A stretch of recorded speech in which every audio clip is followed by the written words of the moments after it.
Baik, dengan Assalamualaikum sebentar tadi baru saja menghiburkan kita, membawakan kita waktu ini menghampiri jam 5.13 petang. Alhamdulillah waktu ini kita akan bersama untuk segmen pertama bicara muamalat kita. Waktu ini saya tanpa melengahkan masa lagi, saya memperkenalkan tetamu yang akan bersama berbincang serta mengulas berkenaan dengan topik hari ini berkenaan urusan hutang dalam Islam.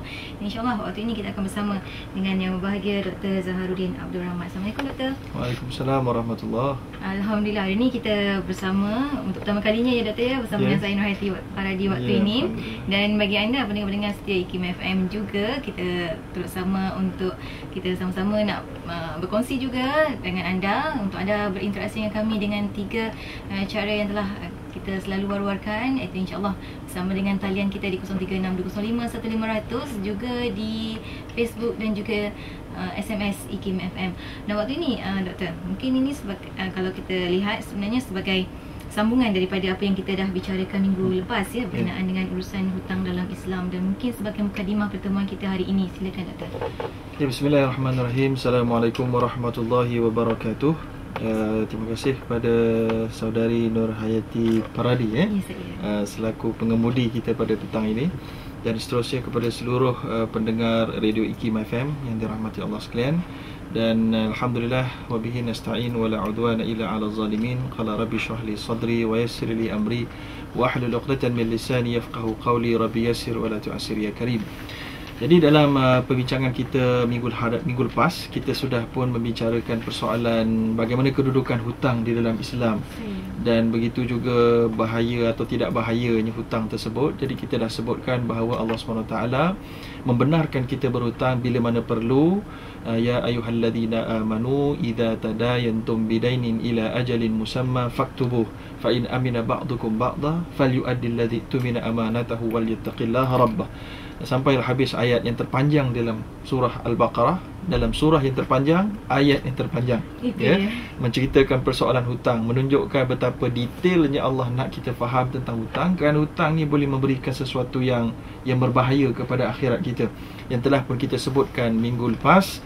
Antaranya yang kita ulang hari ini, antara yang baru, yang hadis yang kita nak kongsikan, iaitulah sebagaimana Nabi pernah menyebutkan, man mata wa huwa bari'un min thalath, al-kibr wal ghulul wad dain dakhala al-jannah. Hadis riwayat Tirmizi, hadis yang sahih, iaitu artinya sesiapa yang mati dan dia tidak mempunyai 3 perkara yang tergantung, iaitulah al-kibr. Iaitulah al-kibr ni disebutkan dalam hadis yang lain, ta'rifnya al-kibru batarul haq wa ghamtun nas. Iaitulah kibr ataupun takabur, itu artinya adalah menolak kebenaran. Ni ada setengah orang dia kerana sentimen ya. Kerana sentimen orang lain cakap benda betul pun dia tak mau terima. Jadi ini adalah tanda takabur. Macam ibu ayah pun termasuk dah. Jadi ada juga ibu ayah yang anaknya bercakap benda yang betul, dia tak mau terima. Kibr juga. Jadi ada orang yang rakyat cakap benda betul, tak mau terima. Ada orang yang pemimpin cakap betul, tak mau terima. Ada orang suami cakap betul, isteri cakap betul, tak mau terima. Semua al-kibr ya. Kemudian yang keduanya al-ghulul. Al-ghulul kita dah sebut dahulu dalam hadis Nabi, disebutkan man ista'malnahu ala amalin farazaqnahu rizqan fama akhadha ba'da dhalika fahuwa ghulul. Adalah hadis riwayat Abu Daud yang hasan. Artinya sesiapa yang telah kami berikan kerja yang khas dengan gaji yang khas, maka apa yang diterima selepas itu adalah ghulul. Jadi ini kita dah cerita dah dahulu dalam minggu-minggu yang lalu. Apakah takrifnya? Maka nak ceritanya wang khianat dalam takrifan bahasa Melayunya ataupun ghulul itu boleh juga menyebabkan masalah kepada kita. Yang ketiga ad-dain, iaitulah hutang yang telah kita takrifkan dalam perbincangan kita minggu lalu, iaitulah apa-apa saja obligasi keuangan yang perlu kita bayar ataupun obligasi yang perlu kita tunaikan. Iaitulah contohnya kita ada makan sesuatu, kita kena bayar harga dia. Kita beli sesuatu yang belum kita bayar penuh, kita kena bayar. Ataupun kerja yang ditakrif, yang ditanggungkan ke atas kita, yang telah dibayar dia gaji kepada kita, kita kena selesaikan amanah tersebut. Itu adalah semuanya bentuk hutang. Lalu kalau tiga ni tak ada tergantung kepada kita, dakhalal jannah, barulah masuk syurga. Nabi SAW mengingatkan kita. Lalu hari ini saya suka untuk menyambung perkara yang dikira penting, iaitu hari ini ramai orang suka berhutang, orang individu, termasuklah juga institusi. Institusi, sama ada institusi korporat ataupun kerajaan. Jadi menjadi satu fenomena hari ini. Biasanya sesebuah kerajaan ataupun kerajaan negeri ataupun di mana-mana juga, Amerika ke Indonesia ke United Kingdom ke, biasanya mereka setiap tahun hutang itu akan bertambah. Hutang itu akan bertambah selaras dengan bertambahnya reserve negara. Jadi ini sebenarnya tidak berapa sihat lah. Menunjukkan bahawa kita tidak memikirkan jangka panjang bahawa hutang-hutang tersebut akan membebankan kepada rakyat dan akan mendedahkan sebuah negara atau sebuah masyarakat kepada masalah-masalah ditakluki oleh IMF sebagai contoh, ataupun mana-mana negara yang lebih kuat dari sudut kewangannya. Kemudian yang keduanya di sudut individu. Di sudut individu pun telah kita sebutkan sedikit minggu lalu bahawa ada orang yang dia suka lihat orang lain ada apa. Kalau orang lain ada kereta baru, sofa baru, apa-apa yang baru, mereka terasa teringin untuk mengubah pagar yang baru kan. Jadi pagar elektrik pun dia pun nak elektrik juga. Jadi macam-macam menyebabkan mereka terdedah kepada keinginan berhutang. Jadi saya sendiri pernah berjumpa dengan satu koperasi. Pada ketika tu koperasi ni di Malaysia ya, koperasi ni belum lagi diislamkan. Jadi koperasi pun ada yang belum Islam. Maka saya datang tu untuk mengislamkannya. Nak mengacapkan suruh dia ucap 2 kali masyahadah lah agaknya. Jadi antara dia menyebutkan koperasi ni biasa deal dengan orang-orang Melayu Islam ya. Maka disebutkan oleh management pada ketika itu, trend orang Melayu Islam kita bila mana ada saja dapat bonus sikit, gaji naik sikit, terus akan menambah hutang-hutang baru. Jadi ini kita bimbang. Jadi insya-Allah hari Jumaat ni akan dibentangkan bajet dan ada ura-ura akan dinaikkan gaji beberapa persen, bonus akan diberitahu.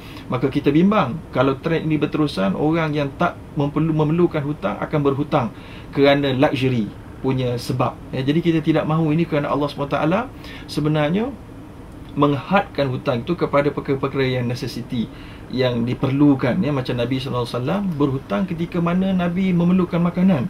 Jadi makanan tu necessity. Sebab tu Nabi berhutang dengan membeli dengan bayaran hutang, dengan bertangguh kepada orang Yahudi yang disebutkan dalam Sahih Al-Bukhari. Jadi kita nak menunjukkan bahawa Allah SWT juga lepas kita ada hutang tu, kita kena tulis.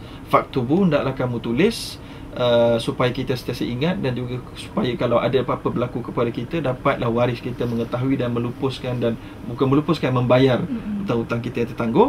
Kemudian yang seterusnya, mestilah kita mampu bayar sebenarnya. Jadi bagi kita yang nak hutang, mesti kita fikirkan bagaimana cara nak bayar. Kerana kita dah berikan dalam minggu yang lepas bagaimana Nabi SAW telah mengingatkan bahawa sesiapa yang berhutang dengan niat untuk tidak membayar, maka Allah akan menghancurkan harta dia. Maka siapa yang berhutang dengan niat nak membayar, Allah SWT akan membantunya untuk membayar hutangnya. Lalu oleh kerana itu, kena ada niat untuk bayar. Dan niat itu bukan hanya kosong. Jadi dia macam al-yaqin, dia boleh bayar. Al-yaqin itu maksudnya dalam fiqh ya, dalam fiqh maknanya dia mestilah dengan setelah berlakunya at-talab. At-talab tu maksudnya telah merangka plan, dia ada plan, menunjukkan keazaman untuk membayar. Lalu kalau dah dia berhutang dengan banyak, dia ada plan, macam mana plan induk ataupun blueprint untuk dia memboleh bayar selepas ini, ataupun dia masuk dalam bisnes yang halal, ataupun dia masuk dalam membeli barang-barang untuk dijual, maka dia kena ada plan ya. Sebab itulah di negara kita, di Malaysia, Islam ataupun financial institution, biasanya kewangan, mereka telah pun membuat satu apa yang dinamakan margin of repayment. Iaitulah mereka hanya akan berikan pembiayaan, sama ada Islamic Financial Institution ataupun perbankan konvensional, kepada orang yang masa dia mohon tu, dia masih ada 50% keluasan harta dia. Jadi kalau income kita katalah 5,000, kita dah pun ada rumah, kereta, macam-macam lagi, sampai 3,000, tinggal 2,000 saja. Itu dah kurang daripada 50%. Kalau kira-kiranya begitu. Kira-kiranya. Maka mereka akan lihat itu. Kemudian mereka akan lihat kita kerja dengan syarikat mana. Kalau syarikat tu establish, ada peluang sikit walaupun dah kurang dari 50%. Jadi sebenarnya kira-kiraan ini bagus. Jadi kita boleh gunakan, aplikasikan juga untuk individu, di peringkat individu. Cuba lihat, bila kita nak berhutang, ada tak masih ada kekosongan, maknanya gaji kita tu masih ada 50% yang surplus ataupun excess, yang lebih. Barulah ketika itu kita boleh fikirkan untuk beli benda-benda yang bukan necessity. Tapi kalau tak cukup, jangan fikir untuk lebih daripada necessity kerana dia akan membawa masalah yang besar kepada kewangan kita. Kemudian yang keseluruhnya, saya suka untuk ingatkan bahawa hutang ni juga bila mana ada kemampuan untuk bayar, bayar segera, jangan tangguh. Sebabnya Nabi SAW menyebutkan matlul ghaniyyu zulmun. Artinya bertangguh, orang yang mempunyai kemampuan, dia bertangguh bayaran hutang adalah satu kezaliman. Ya, disebut dalam hadis yang lain, layyul wajidu yuhillu uqubatuhu wa irduh. Artinya layyu tu maksud dia bertangguh. Al-wajid artinya orang yang berkemampuan. Maknanya bertangguhnya orang yang berkemampuan untuk membayar hutang yang diwajibkan ke atasnya. Yuhillu menyebabkan halalnya untuk dia diberikan punishment oleh kerajaan. Kalau kerajaan yang memberikan, yang mempunyai authority, kerajaan. Kalau orang pemberi hutang tu mempunyai authority, dia boleh punish. Tapi punishment itu ada perbincangan lah. Ini nak menunjukkan bahawa kalau kita mempunyai hutang, jangan bertangguh. Sebab itulah hutang yang tidak munazzam. Munazzam maksudnya tidak structured. Kalau yang structured dengan bank, kita membayar tiap-tiap bulan melalui koperasi ataupun melalui tolakan gaji, itu tak ada masalah, kita boleh pergi haji. Tapi kalau tidak structured, yang perlu dibayar dalam waktu segera, para ulama kata sebahagiannya kamu kena minta izin daripada orang yang kamu hutang dulu, ataupun kamu tak boleh pergi haji. Sebab haji itu walillahi 'alan nasi hajjul baiti man istata'a ilaihi sabila. Maknanya disebutkan di situ iaitulah haji itu wajib ke atas orang yang ke atas manusia yang mempunyai kemampuan. Ya, maka disebut oleh Nabi SAW dalam hadis yang lain, azadu warrahilah, iaitulah erti kemampuan itu bekalan dan juga selamat perjalanan.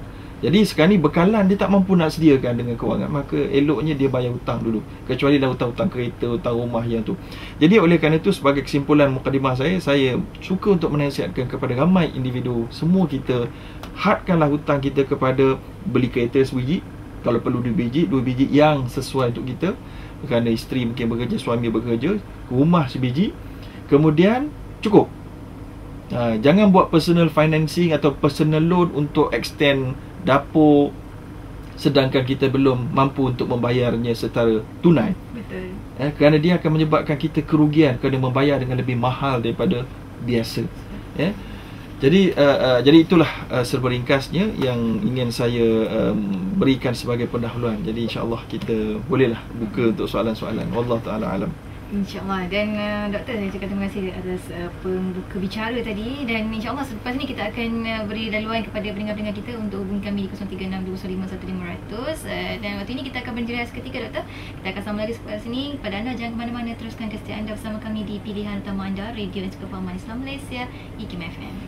We ask Allah to make your love last forever. Let's raise our hands from the goddess, and with one voice let's all say thanks to Allah for the moon and the stars, praising all day for what is and what was. Take hold of your iman, don't give in to shaitan.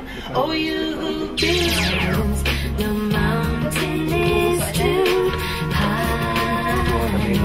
If God wills me to try, if I live with a passion and determination, inshallah I'll live out all my dreams.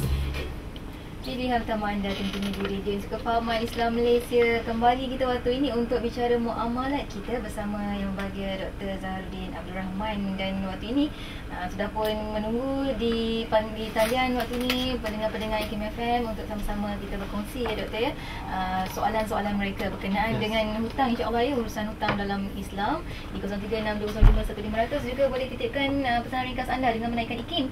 Jarakkan persoalan anda dan hantar ke 39111. Juga boleh titipkan komen anda melalui Facebook IKIM FM. Dan juga dinasihatkan kepada pendengar-pendengar untuk bersedia, ya, sebelum ke udara.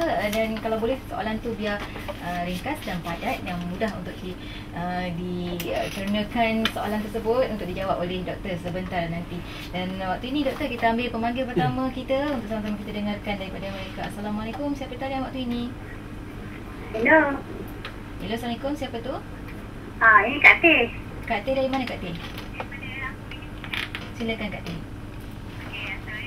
Assalamualaikum. Okey, saya nak tanya, kalau misal kata kita rasa yang macam kita ni ada berhutang, tapi kita tak tahu macam mana, maksudnya kita tak kira, kita rasa kita tak ada hutang tapi rasa macam ada hutang. Kita nak buat macam mana?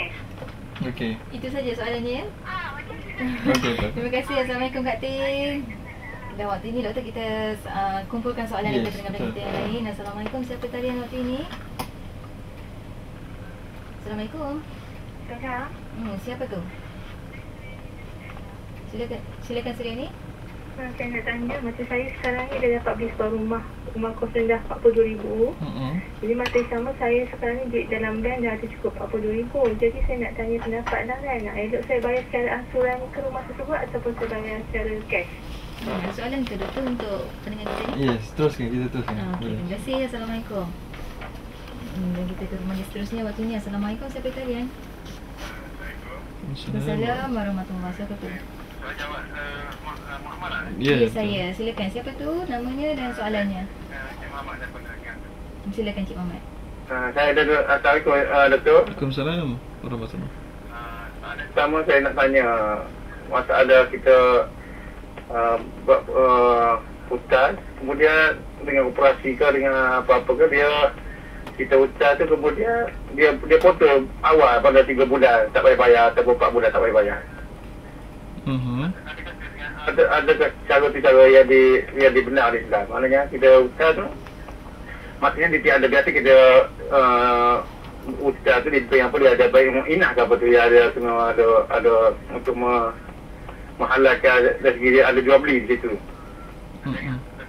Faham maksud saya? Maknanya kurang faham. Ini yang tentang baik ina ataupun hutang ni. Yang potong-potong ni apa dia?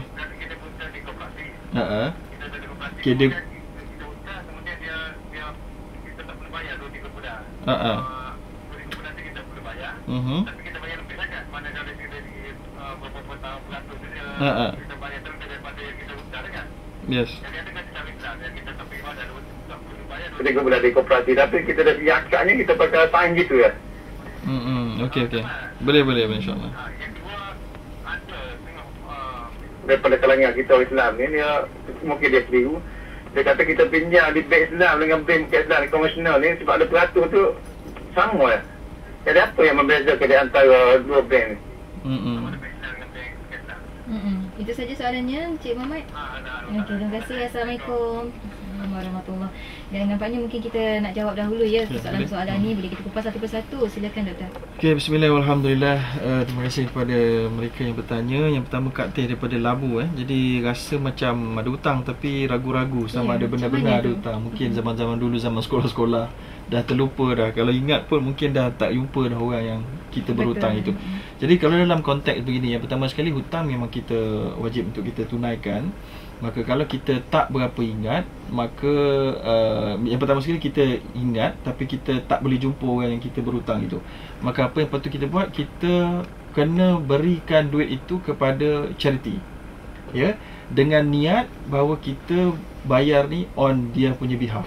Niatkan untuk orang yang kita hutang. Ya, jadi orang yang hutang, orang yang memberi hutang itu pun tak boleh nak minta pada kita. Dia pun tak ada kontak kita pun tak ada kontak dia.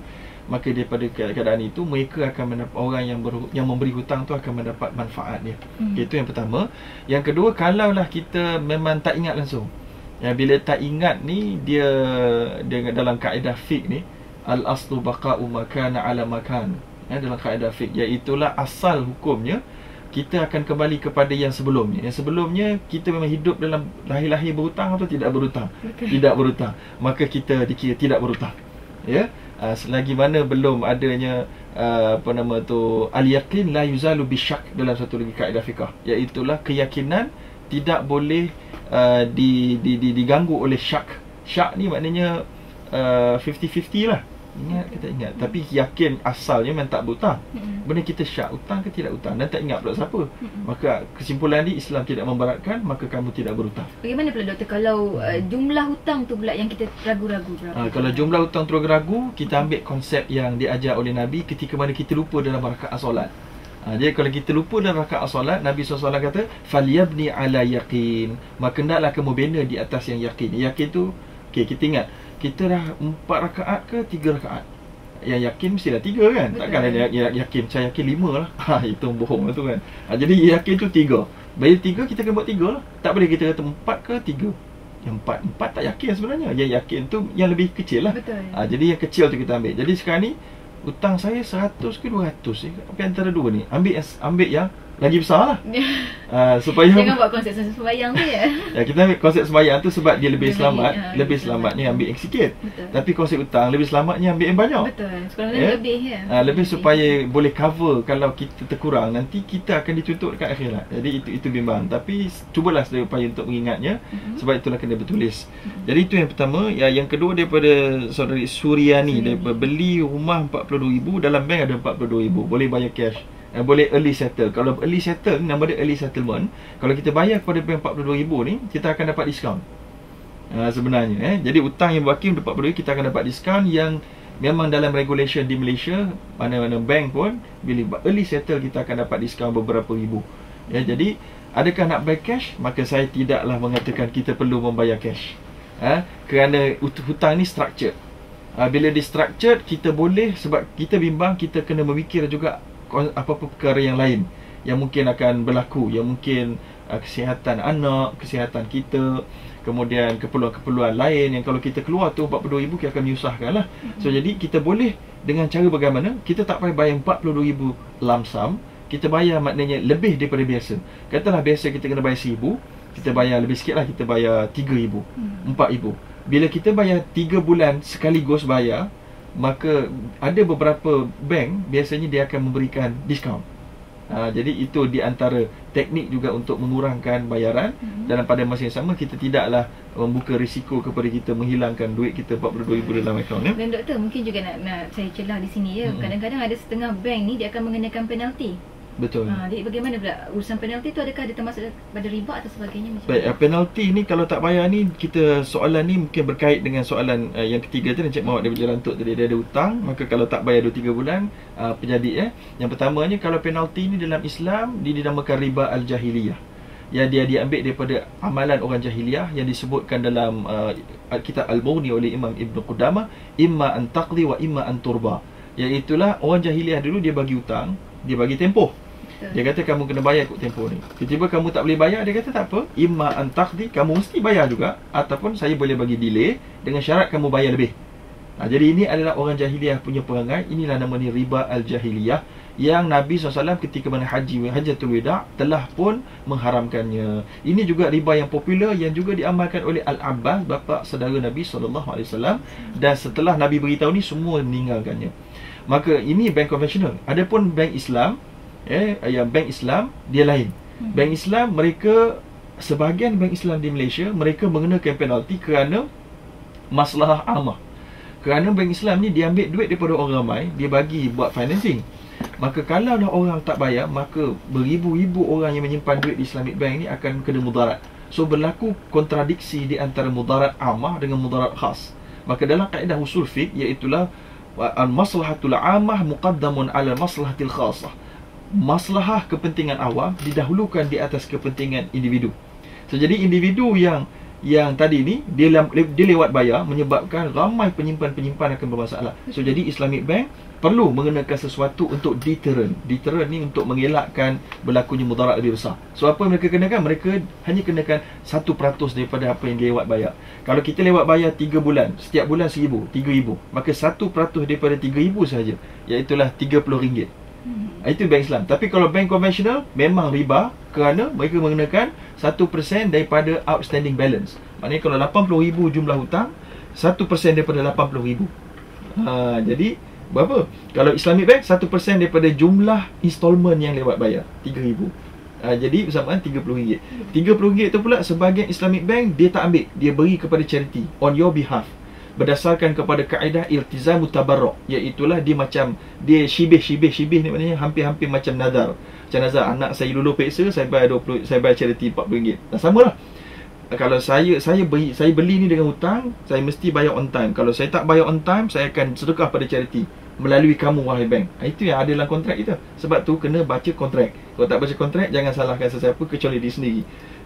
Jadi itu diamalkan oleh sebahagian Islamic Bank di Malaysia, dan sebahagian Islamic Bank di Malaysia yang lain, mereka anggap itu sebagai wang apa nama tu compensation di atas ganti rugi. Kerana bank dah tunggu duit sampai. Macam contohnya saya menantikan Nur Hayati saya bayar hutang. Hari ni kena bayar. Saya dah plan bayar hari ni, saya nak gunakan untuk sekian-sekian. Tiba-tiba tak boleh bayar. Saya dah mungkin booking sesuatu menyebabkan saya kerugian. Jadi itulah duit RM40, RM30 tadi untuk tampung kerugian yang dikira munasabah oleh Majlis Penasihat Syariah Bank Negara Malaysia. Itu yang dibuat oleh perbankan Islam bila mana lewat bayar hutang, ya. Jadi adapun kalau kita di peringkat individu tadi, kalau di peringkat koperasi, soalan Encik Muhammad tadi, dia menggunakan dia lewat bayar dipotong. Saya tak faham apa maksud dipotong tu. Adakah dia tak jelaskan tadi, cuma dia tanya pasal bai'ul inah. So bai'ul inah ini iaitulah jenis dia begini. Katalah Nur Hayati nak cash tak ada, aset pun tak ada. Aset tu maknanya tak ada benda yang boleh jual pada saya. Betul. So jadi tapi nak duit RM10,000. Maka datang kat saya, apa saya buat? Saya ada cash, saya ada aset. Saya jual saya punya katalah kereta kepada Nur Hayati dengan harga nak tadi berapa? RM10,000 kan? Okey, saya jual dengan harga RM12,000. Bayaran tangguh. Kemudian Nur Hayati dah dapat kereta tu, jual balik pada saya dengan harga RM10,000 cash. Maka akhirnya apa akan jadi? Nur Hayati akan dapat RM10,000 cash, saya akan dapat dalam masa 2 tahun RM12,000. Jadi itulah dia bai'ul inah. Okey tak tu? Itu kalau mengikut ulama antarabangsa, kebanyakan mereka dan juga 3 mazhab mereka mengatakan tidak okey. Ya, tetapi mazhab Syafi'i, sebahagian ulama mazhab Syafi'i mengatakan okey, tapi dengan syarat tidak ada pre-arrangement di antara saya dengan Nur Hayati saya nak jual balik. Tapi yang Malaysia ni adalah ulama Malaysia punya ijtihad. Kumpulan ulama Malaysia berijtihad, ini adalah dibenarkan untuk secara temporari sementara kita nak mengajar dan educate umat Islam di Malaysia tentang bagaimanakah muamalah yang lebih baik daripada itu. Jadi oleh kerana itu saya boleh berkata bahawa koperasi yang disebutkan tadi ini telah pun mendapat kelulusan syariah. Saya kira ia diharuskan. Desirable ataupun tak berapa sihat, itu cerita lain, ya. Tapi maknanya on contract basis dia adalah permissible, dia adalah okey. Yang kedua iaitulah bank konvensional dan bank Islam. Apa bezanya? Bezanya banyak lah. Jadi saya kira ini kita akan ambil satu slot yang khas. Kita ceritakan perbezaannya. Mungkin bukan sekarang, mungkin hari ini kita nak tumpu pada hutang secara umum dulu. Lepas ni insyaAllah minggu depan satu lagi kita akan masuk kepada perbezaan. Kat situ bolehlah kita gedebak-gedebuk membincangkan apa debate yang tak bersetuju dan kritik yang seumpamanya. Wallahualam. Dan waktu ini sebelum kita ke talian lagi untuk kita sama-sama raikan rakan pendengar kita di talian 0362051500, nak juga kita raikan rakan pendengar kita dari SMS kita, Doktor. Daripada Juliana Haji Salini, dia kata Assalamualaikum Doktor, nak tanya tentang hutang PTPTN, maknanya belajar ya, yang belum dilansaikan kerana saya menjadi suri rumah ketika ini dan memang berazam nak membayar walau bagaimanapun tak boleh nak buat setiap bulan-bulan dan sebagainya. Bagaimana sebenarnya itu, Doktor? Baik, jadi soalan daripada Juliana, hutang PTPTN belum dilangsaikan. Jadi hutang macam saya kata tadi mesti dilangsaikan. Dan mesti kita cari jalan untuk melangsaikannya bagaimana. Jadi dia kata di sini menjadi suri rumah dan belum mampu membayarnya. Maka sebagai seorang suri rumah, tanggungjawab hutang isteri juga adalah merupakan tanggungjawab suami. Suami dengar tu. Jadi suami perlu tanggungjawab lah sebab dah jadi suami kan. Jadi suami perlu merancang dan perlu crack your head, orang kata, untuk berfikir macam mana nak menyelesaikan masalah hutang isteri juga, bukan hutang dia saja. Yang keduanya iaitulah ada soalan juga bagaimana hasil komisen seorang ejen takaful prudensial. Jadi dia bila namanya takaful, maka saya tidaklah ada autoriti sebab saya tidak mempunyai akses kepada dokumen takaful ini. Tapi saya boleh sure bahawa BSN Prudential Takaful ada penasihat syariah, dia ada 5-6 orang, boleh rujuk dalam website dia. Mereka itulah orang yang bertanggungjawab menyemak inside out inside, semua sekali. Mereka cek dokumen-dokumen luar dan regulation semua sekali dan mereka telah sahkan dan komisen juga dikira sah. Wallahualam. Dan berkenaan dengan hutang, satu soalan sebelum kita ke pemanggil kita nak tentang ansuran bayaran. Ada setengah syarikat dia menyediakan ataupun memberi ansuran yang kata orang tu 3 bulan pertama tak perlu bayar dulu, kemudian akan diikuti dengan bulan-bulan seterusnya untuk bayaran. Bagaimana keadaan itu sebenarnya? Okey, baik, dalam bab ansuran ni dalam Islam, membeli sesuatu secara ansuran iaitu hutang. Yang pertama, dianya harus kalau yang dibeli itu bukan emas dan perak dan mata wang. Itu adalah keputusan Kesatuan Ulama Fiqh Sedunia, ya. Iaitulah kalau beli emas tak boleh ansuran, kalau beli perak tak boleh ansuran, kalau beli mata wang tak boleh ansuran. Yang kedua punya prinsipal, boleh tak ansuran itu 3 bulan pertama tak payah bayar, yang seterusnya bayar. Itu tiada masalah dalam Islam. Itu mengikut keredaan penjual dan pembeli. Yang ketiga dalam bab ansuran, boleh tak harga bayar cash 1,000, bayar tangguh lebih mahal daripada harga bayar cash?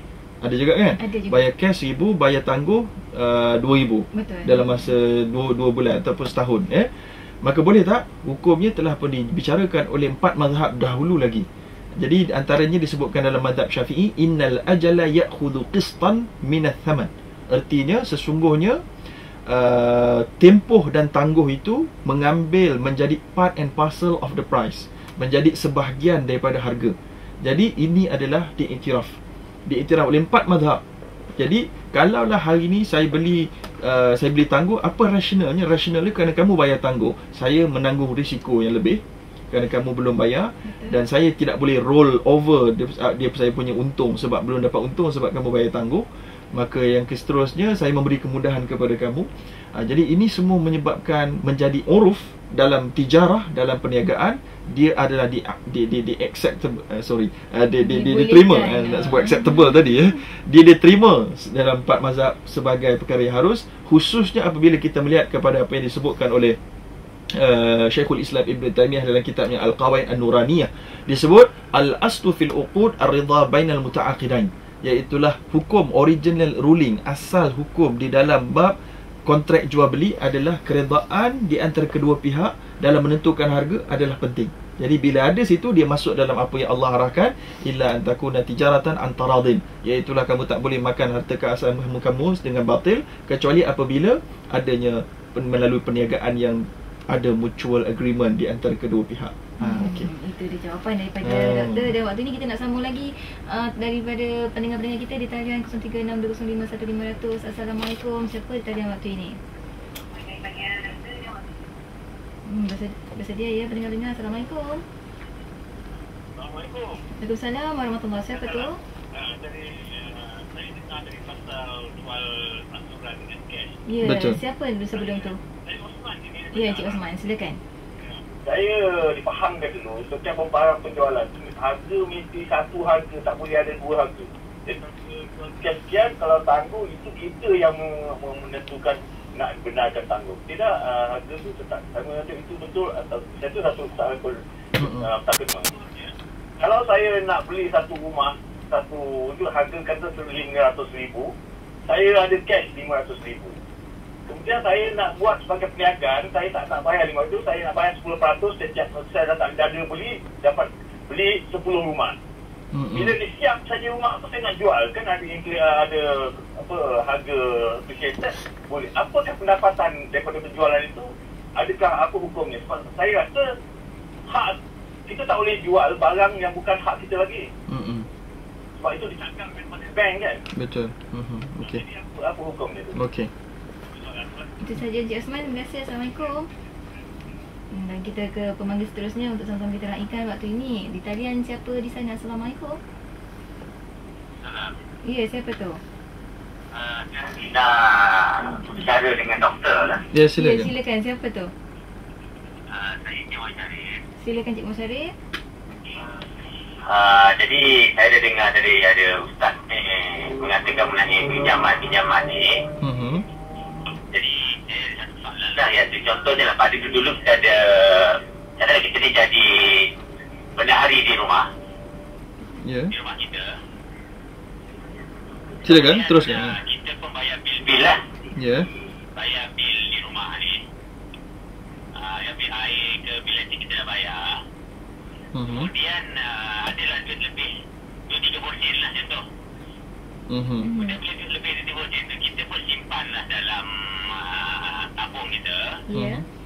Lepas itu kita pun lepas kita dah keluar daripada rumah dengan kawan kita sewa tu, kita tak ingat nak bagi dia.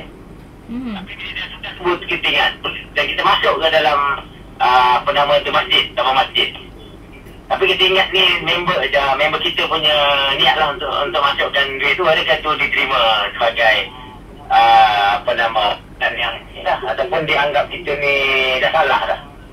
Itu saja ke soalannya, Cik Osman, Cik Syarif? Itu sajalah. Okey, terima kasih Cik Syarif. Assalamualaikum. Dan kita ambil satu lagi pemanggil mungkin waktu ini untuk sama-sama kita kongsikan dengan pendengar-pendengar yang lain. Assalamualaikum, siapa talian waktu ini? Assalamualaikum. Hello, Assalamualaikum. Ya, siapa tu?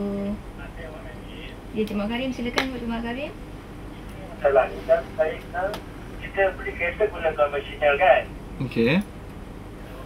Yes, teruskan. Kita beli kereta secara konvensional, secara sama 10 tahun. Maknanya macam mana kalau kita nak mengelakkan polisi dari riba?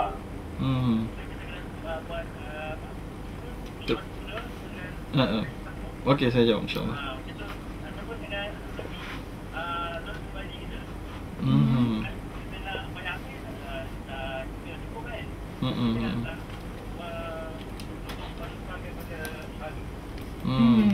Okey.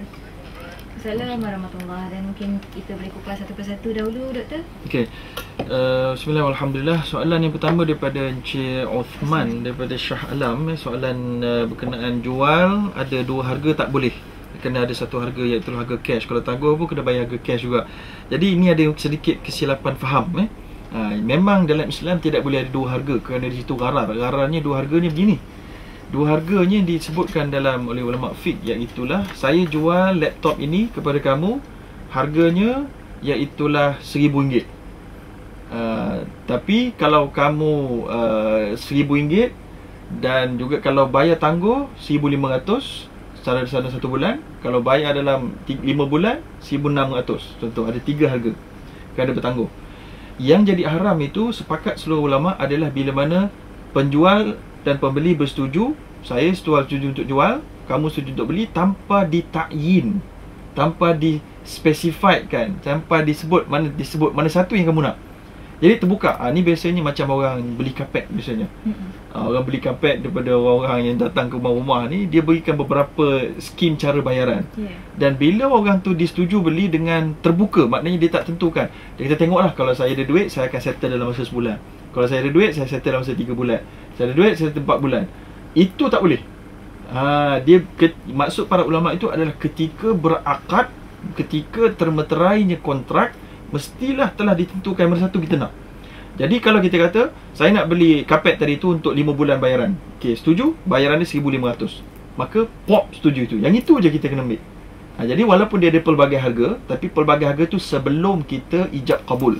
Bila kita ijab kabul dengan satu harga, maka ia telah pun selamat daripada apa-apa masalah yang dinamakan sebagai ghadarun fahish, iaitulah gharar fahish.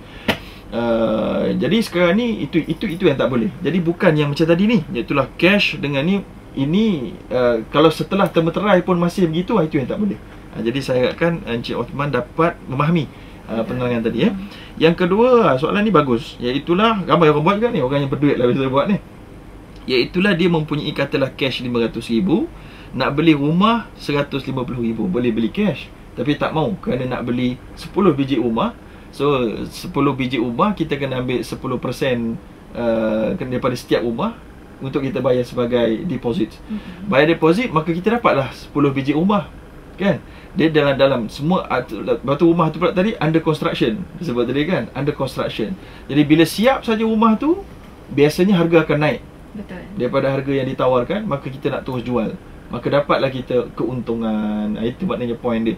Jadi apakah pandangan Islam dalam bab ni? Pandangan Islam dalam bab ni yang pertama sekali, bila kita ada kemampuan untuk membayar seluruh harga tadi, maka di situ memang ada sedikit elemen speculation namanya, tetapi tidak sampai menjadikannya haram. Kerana semua rumah kita beli dengan contract sale and purchase yang diiktiraf legally di Malaysia. Walaupun selepas kita beli tu kita cagarkan kepada pihak bank, itu tidak mengganggu hak milik kita. Yang pertama. Yang kedua, walaupun lepas kita sale and purchase tu, title belum lagi ditukar ke atas nama kita. Mungkin sebab dia ambil masa sikit lah. Dia ambil masa sikit dalam 3-4 bulan ataupun lebih daripada tu. Itu juga tidak mengganggu dari sudut Islam. Ownership kita telah pun dikira selamat dan sah.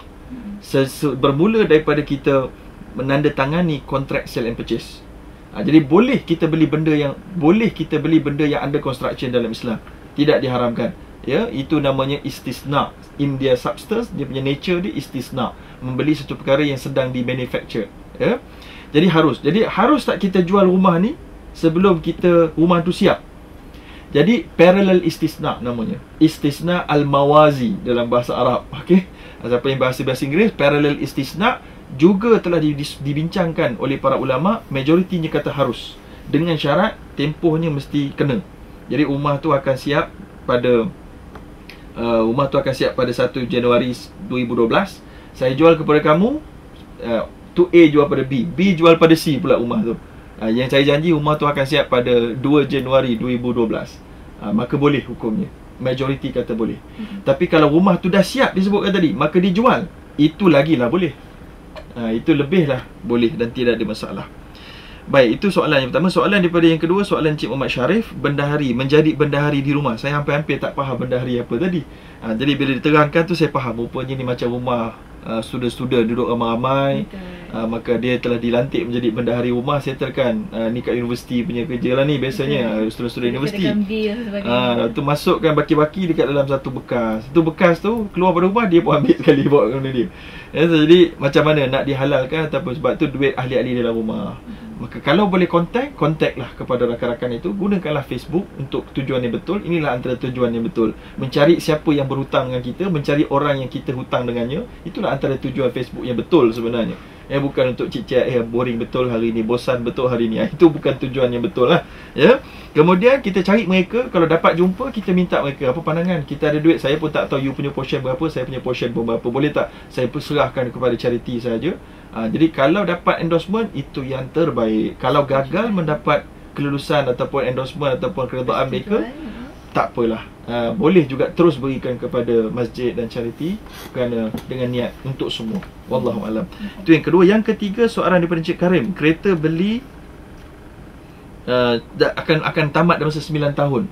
Tapi sekarang ni macam mana dah beli secara konvensional. So macam mana nak buat? Yang pertama, sepatutnya mesti kita namakan refinancing. Pergi ke mana-mana Islamic Bank, selesaikan, bincangkan. Tapi ingat, akan ada kerugian dari sudut kerugian monetary. Sebab kita umur dah beza, kereta kita dah tua sikit, jadi maka akan ada dia punya beza sikit lah. Harga tu mungkin beza. Tapi boleh juga dengan cara yang disebut, yang ditanyakan tadi, personal financing Islami. Katalah kita baki lagi 40,000, kita pergi mana-mana Islamic Bank, buat personal financing, selesaikan lump sum 40,000. Itu juga boleh dilakukan.